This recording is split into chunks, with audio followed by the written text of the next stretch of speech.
You're listening to Tremendous Leadership with Dr. Tracey Jones. Hi, everyone. This is Dr. Tracey Jones. Welcome to the Tremendous Leadership Podcast, Leaders on Leadership, where we pull back the curtain on leadership and talk to tremendous leaders from all over the world about what it takes to actually pay the price of leadership. And today I am so excited because my guest is Mike Ciorrocco. And Mike is the founder of What Are You Made Of? The movement, and he's also host of the podcast, What Are You Made Of? With Mike Ciorrocco. He has inspired hundreds of thousands of people to use setbacks as rocket fuel for their comeback. Mike is also the division manager of Nations Lending, and this is a residential mortgage company, and he and his three best friends have built this, and it is one of the most profitable divisions within Nations Lending from the ground up. I cannot wait to hear about this, and he's been assisting home buyers finance the purchase of their dream homes. His passion is helping others, whether it's his employees, partners, or clients. Mike Ciorrocco, the man, the legend. Thank you so much for being a guest on my show. Thank you for having me. First of all, I always start every show that I go on with gratitude because I'm so humbled and thankful to have the opportunity to share with people and inspire people. And, first of all, just thank you very much, Dr. Tracey, for having me. You are so welcome, Ciorrocco. And Mike actually reached out to me. Was it on LinkedIn where you connected with me? I believe so. Yeah, that's one of the places where we go and try to find people just to build relationships with. So. Isn't that cool? So to all our leaders out there, you make sure there's tons of tremendous people looking for advocates and resources and collaborators and advocates and all that stuff. You make sure you get on LinkedIn. But Mike, I'm so excited. Now, you want me to call you Mike or you want me to call you Ciorrocco? You can call me whatever you want, but see, my friends call me Ciorrocco, so you can call I like me Ciorrocco. Just don't call you late for dinner, right? Yeah, that's right. That's right. That's an old Three Stooges joke or something like that. I love it. I say that sometimes, actually. I'm like old slapstick. Okay. Well, Ciorrocco, today we're talking about something very serious, and that is the price of leadership. And my father wrote a book many, many years ago, and it was one of his, it was a transcript that I did from one of his favorite speeches, his most requested speeches, called The Price of Leadership. My dad was very pragmatic. He was not theoretical. He was all grit or all heart. And he talks about what it really takes to pay the price of leadership. And there's 4 things that he talks about. And the first of these, we've all heard the phrase, it's lonely at the top. But he talks about the loneliness that a leader will inevitably experience. Can you share for our listeners what this means to you in your journey? You've been very successful. You've built this business. But what does loneliness mean to you as a leader? And maybe a word for some of our listeners that are maybe in a season of loneliness. Well, first of all, loneliness is something that I've experienced growing up quite a bit because I came from a broken home. And I don't remember my parents ever together. There were 7 other brothers and sisters that I had, but they were all half brothers and sisters. And, but being around all those people and being the only child that had the same parents, well, the same specifically parents. Right. I always had a sense of loneliness and because it seemed like a lot of times as I was a kid that some of the conflicts were taken out on me. And it's a weird thing, man, but I just felt lonely a lot of times. And so I think that I went through a stage in my life where I felt codependent, I guess is the term, where I felt like I had to have people around me all the time. But then also I got used to being lonely. And then I figured out a way to take things like being lonely, negativity, setbacks, difficulties, which I think loneliness is a difficulty, and converting it into fuel. So when I went to become a leader, my mom, by the way, leadership, I think, starts when you start to influence people, right? And my mom told me at a young age, hey, you're a leader. Before I was even a leader. You're a leader. You're going to lead people. You're a leader. You're a leader. And I just kept hearing that even before I was actually a leader. So I started to believe it before I saw it. And so that's where it was ingrained in me. And then going forward and understanding that being a leader is, you have to have, it's a big responsibility to carry. I think I became really, really comfortable with being alone.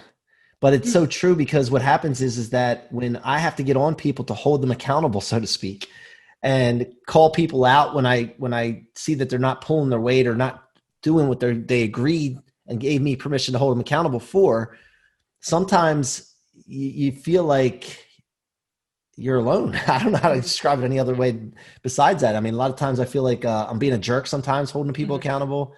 I'm being transparent here, by the way. So sometimes leaders won't share this stuff, but no, I appreciate that. Too Yeah. hard on the people. Am I being too hard on them?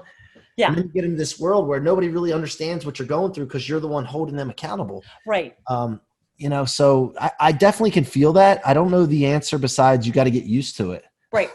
Well, no, Ciorrocco, I so appreciate that. And I appreciate your transparency. And, I can remember my dad, it's funny. It was your mom that said, hey, this is what you are. It was my dad who told me that as just a young child, like there's something different about you and it's going to be, and he said it in so many words is I don't think he used the L word, but I knew what it meant because he was a leader. Yeah. But it was cool because that let me know at a young age, I'm kind of cut from a different cloth. So if I don't appear to fit in with everybody else, it's okay because there's something different about me. Did you kind of feel that way too? Yeah, okay. I did. I mean, and by the way, I wanted to ask you before I go into this further, because did your dad, as your dad was doing this as a profession, sometimes I feel like I don't do good enough at home when I'm helping other clients and helping them. It's like the old roof's leaking, right?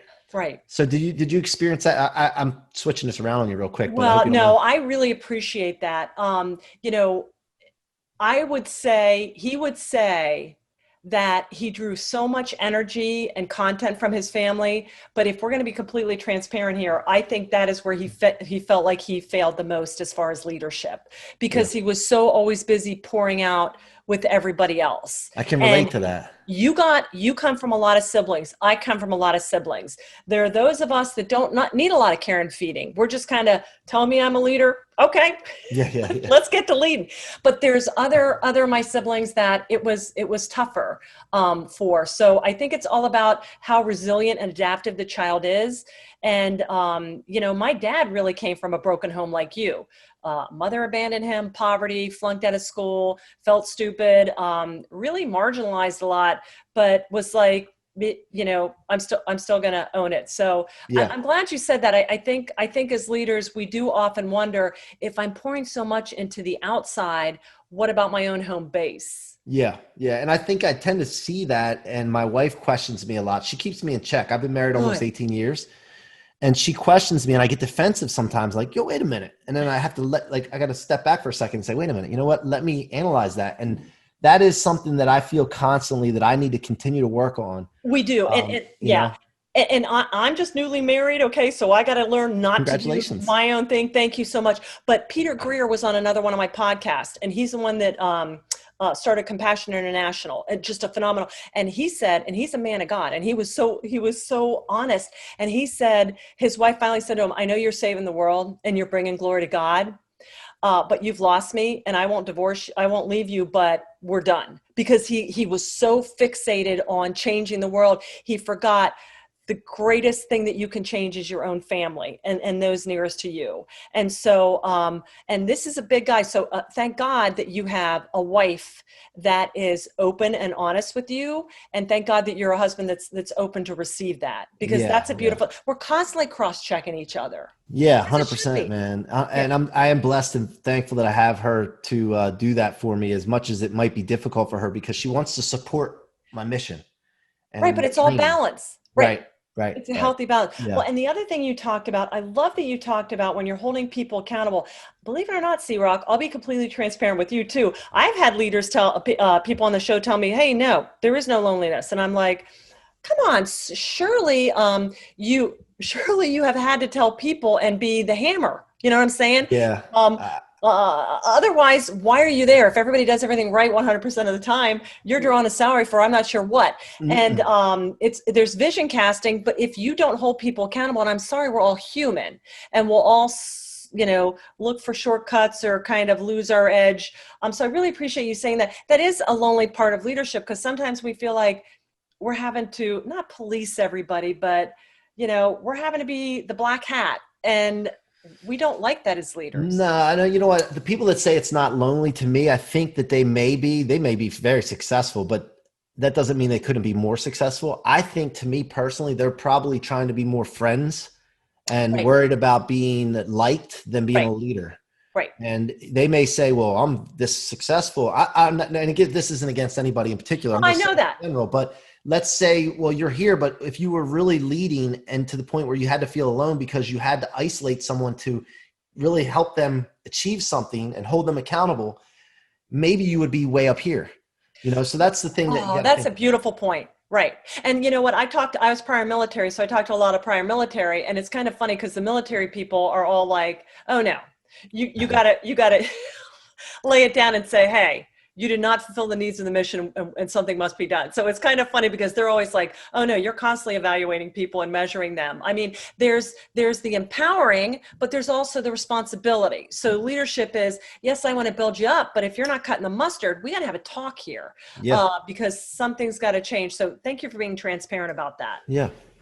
Because I think sometimes as leaders, I remember reading this stuff about, leaders, they just influence and they bring out the best in people. And I'm like, but what if, it's a two-way street, just like your wife telling you something. You were open to hear that. You didn't go, I don't care, this my way, the highway, because otherwise that would not be a good leadership, followership, husband-wife dynamic. So I really appreciate you sharing that. Yeah. No. And by the way, when you're leading people, a lot of times people are afraid to say something or guide people in the right direction because they're worried about what they'll think, or they may leave or what have you. And at the end of the day, if you're not holding people accountable, that you first of all made sure that aligned with your goals and your team's goals, and they gave you permission to hold them accountable, you're doing more harm than good.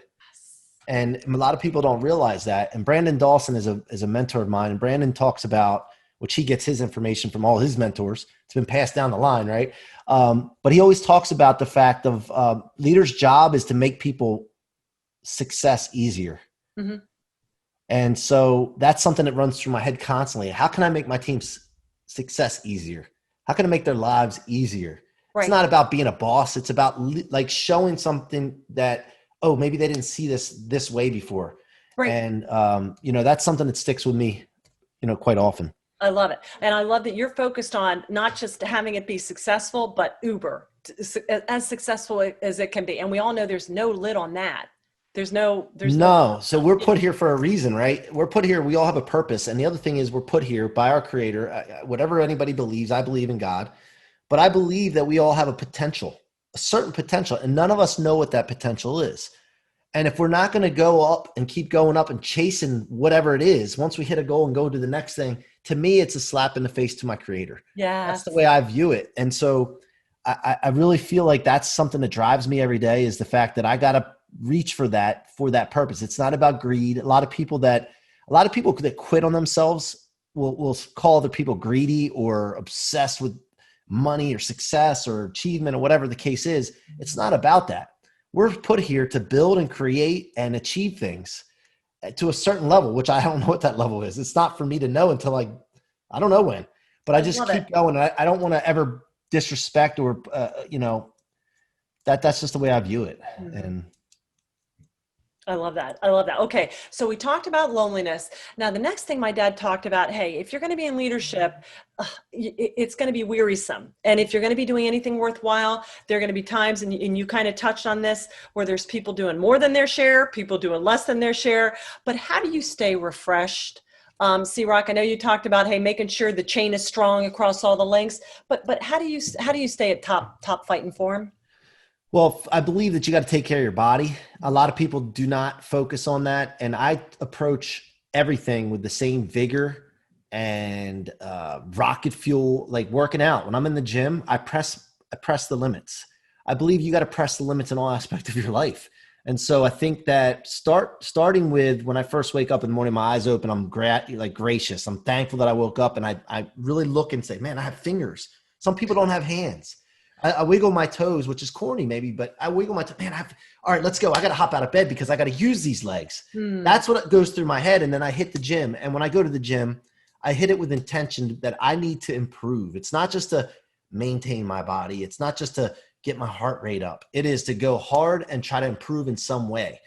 Doing that and seeing what I achieve in there extends beyond the gym into my relationships, my work, everything that I'm trying to accomplish, because I see what I can achieve there and how I push through limits. Okay, well, let's try to push through limits here. Mm-hmm. So to me, I forgot your question now, but I was on the Weariness and how you stay refreshed. so to stay Yeah. refreshed is that Yeah. I just continue to take care of myself Yeah. so that I'm in the best possible shape. And one thing I didn't always have the means, but I figured out ways to travel to inspirational places. Like I like Miami. I like the weather. Who doesn't? But I Yeah. like the big buildings. I like the boats. I like the car. I'm not into boat like buying a boat or buying a car for myself. Like I'm not into that, but just seeing it, it's possible, and seeing what people have that it maybe not is where I live right now inspires me. So I do those kind of things to I keep love myself that. Yes. That's invigorated. a great way to look at a refreshment. Go to things that draw that inspire you. A lot of Yeah. people talk about nature, but I'm all about the body's a temple. You can't run the race strong and finish the race strong if you're not taking care of this incredibly, amazingly resilient thing that will take care of itself if you just do little things for it. Yeah. All right. Okay. So weariness. The next thing my dad talked about was abandonment. And I know abandonment, it tends to have a negative connotation, but in the context of the price of leadership, my dad would always say, we need to abandon what we like and want to think about in favor of what we ought and need to think about. So he kind of looked at it as more of a clarity or a focus. How do you, Ciorrocco, stay focused? I'm sure you're like a lot of entrepreneurs out there. Your brain's firing. You got a million things. You got people calling, wanting a piece of you. How do you stay on point? So that's awesome that he was talking about that. And I talk about my kryptonite being complacency. And when you think about what you want to think about and what you enjoy thinking about, that's being comfortable and being complacent. And so I love that. And I think that what I love to do is I talk about removing all obstacles. If I have somewhere I want to go or something I want to achieve, I need to identify the obstacles and remove all obstacles or convert them into rocket fuel, like I've been talking about recently. And so that's huge, because if I'm going to be looking and say, here's an example. I just told my wife this morning, hon, I'm a big Eagles fan. I'm a big football fan. I used to be anyway. Mm-hmm. And for some reason, now the Eagles stink this year, but I still get into football usually and I watch something. But for some reason, my purpose and my intention right now is on something bigger that it's totally taken away from my thoughts towards football during football season. And that's really crazy to think about because, and by the way, golf too. I play golf. I'm a low handicap golfer. I used to play, I don't want to admit this, 3 times a week. And I play once a month, if that now, because I just don't have, I stopped doing just like what he's talking about. I redirected my focus on what are my goals and what I want to achieve instead of the things that I really, and I still think you need to take some time to go through those things too. Sure. But it's just crazy how the interest isn't there anymore.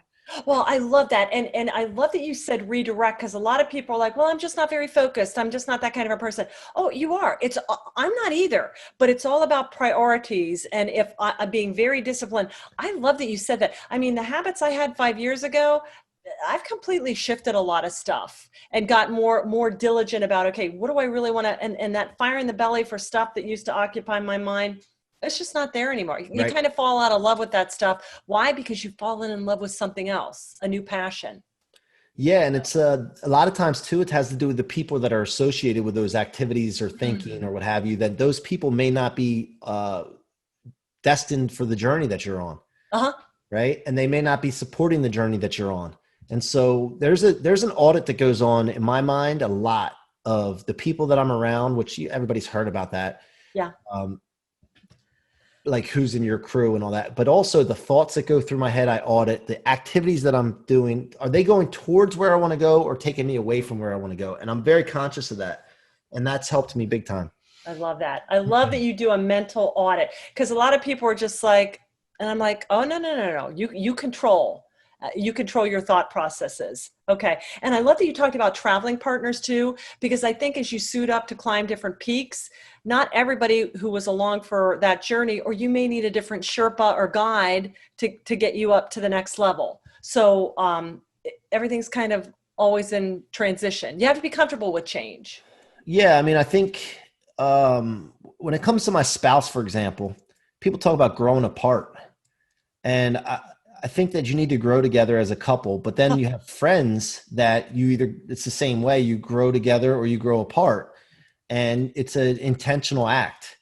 But there's going to be times where you're going to have to separate from people. I'm not talking about your spouse, because I believe in figuring a way to work that out and growing together, but friends or acquaintances or things like that, you're going to have to make tough decisions, because some people aren't going to support you where you want to go. And are you going to make the decision to allow them to steal from you or not? That's a decision you have to make. And it's kind of sounds harsh to some people that you have to make those decisions, but at the end of the day, you got to figure out, if you really want something, are you going to remove all, and I say all obstacles, because so many people are limited by the obstacles that they're not willing to remove, just like your dad was talking about with the thoughts. Well, that you just eloquently said what abandonment was, and you got to abandonment what no longer serves you. And as you evolve as a person, that's going to be different things. And so, if somebody's in your life occupying time and not contributing to that, sometimes it does sound harsh, but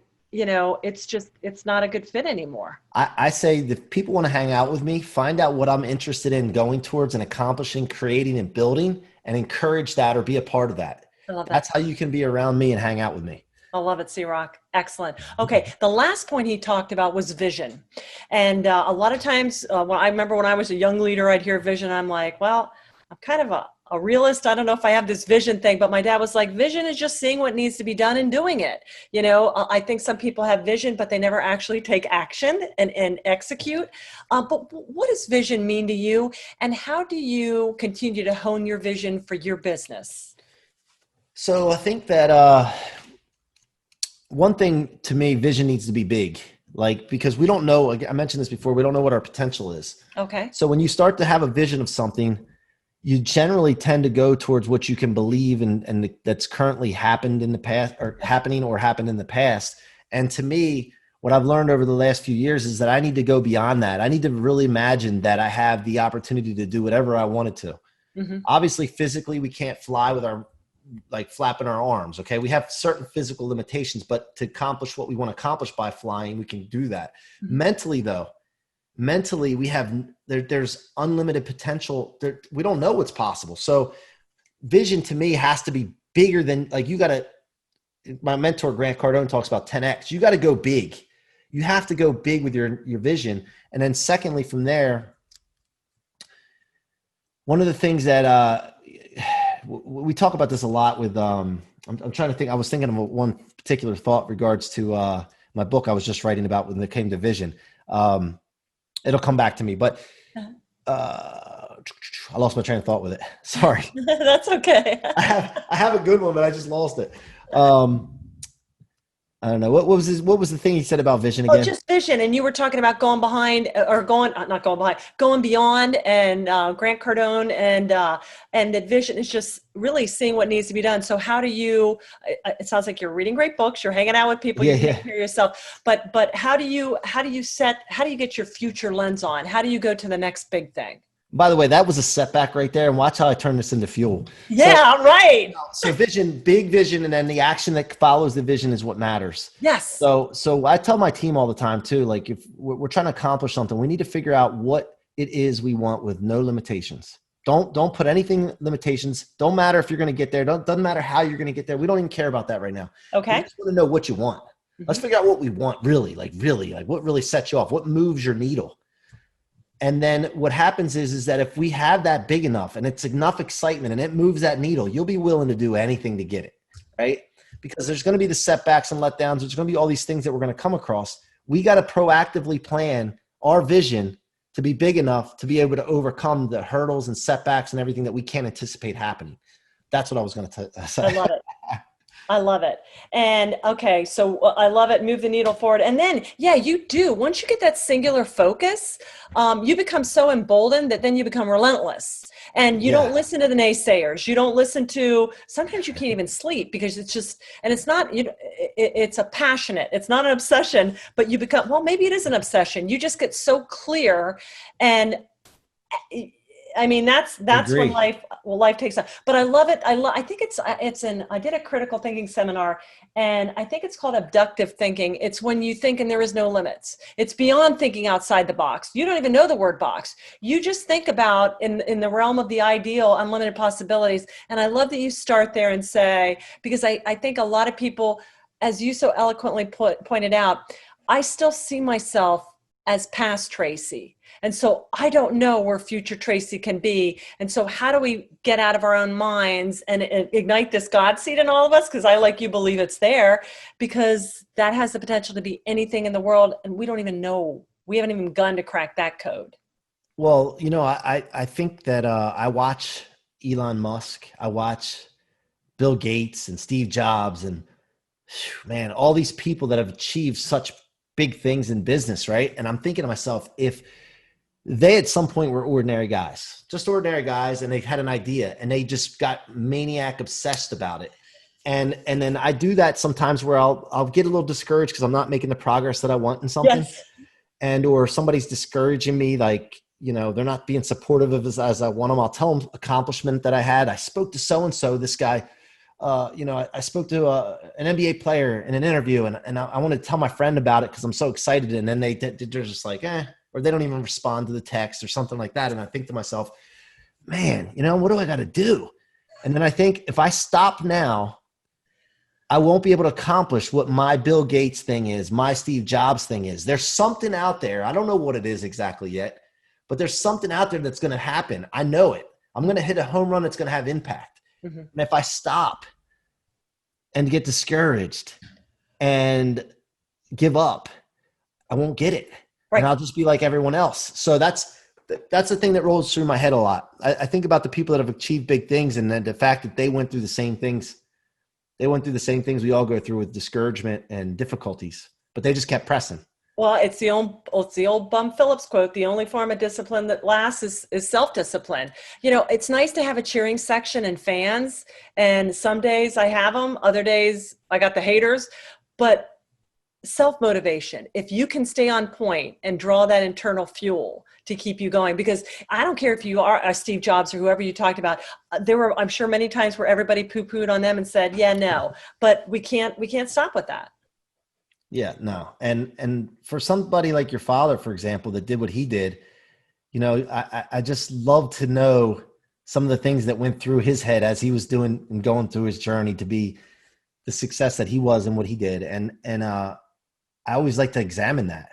I do. And, yeah. And that's what I really study is what is it that ignites people? Why do some people fade away and other people get up and fight? And for him, it was three things. It was the love of my mother, his life partner. It was the love of the insurance industry, sales, that let him know. And he had wonderful mentors, Christian businessmen, that said, Charlie, as much as you want to put in sales, you can get tenfold out. And number three, it was when he had a personal relationship with Christ, when he knew, forget my biological family, not that if you had a good one, great, I did. Yeah, but in his, it was deep wounds. He didn't have to claim that anymore. And so those are the three things that really poured into him and let him know, it's not where I started from. It's not nature or nurture. It's life. And it's who you surround yourself with, and it's what you pour your life into, either yourself or a higher calling. So that for him was that was it. Yeah, I love that. Yeah, I absolutely love that. Excellent. All right, Ciorrocco. Well, listen, tell me what else that we haven't talked leadership wise. I know you said you have a new book, Rocket Fuel, coming out. Can you tell us a little? Yeah, Rocket Fuel's coming out. And I want to share one thing on leadership real quick, because this is something that's what I'm going to tie back. Yes. Yeah, this is something that I've implemented in our group and Nations Lending. We've seen an 800% increase in our business over the last 3 years. And it all changed when I developed the idea, and everybody knows this, I think. I take it for granted sometimes that some people may not, but culture is your foundation. Mm-hmm. And so when I got into this new company that we were working in, we focused on 4 pillars for our leadership and our culture. And this is something that changed everything for us. And number 1 was having that big vision that we talked about and making sure that we understood what our team individuals' visions were, made sure they aligned. If they didn't align, we have a conflict and we got to figure out how to get in alignment, or you have to go work somewhere else, nothing personal. Right. And so that was number 1, is big vision and alignment. Number 2 was gratitude. Gratitude, people talk about it all the time, so much to the fact that nobody really understands why gratitude's important. But gratitude eliminates anything to complain about. When you're thankful and you're telling your creator or your universe or whatever you believe in that you want more of what you're thankful for, and then anything that you had to complain about goes away. And what happens is that we had a lot of animosity in our group between our producers and our processors in the mortgage industry. There was animosity and conflict. And how do we solve that? By expressing gratitude in our meetings. We would go through and start the meeting with something that person, we name a person, what they did the week before, they went above and beyond. Animosity disappeared and people started to feel,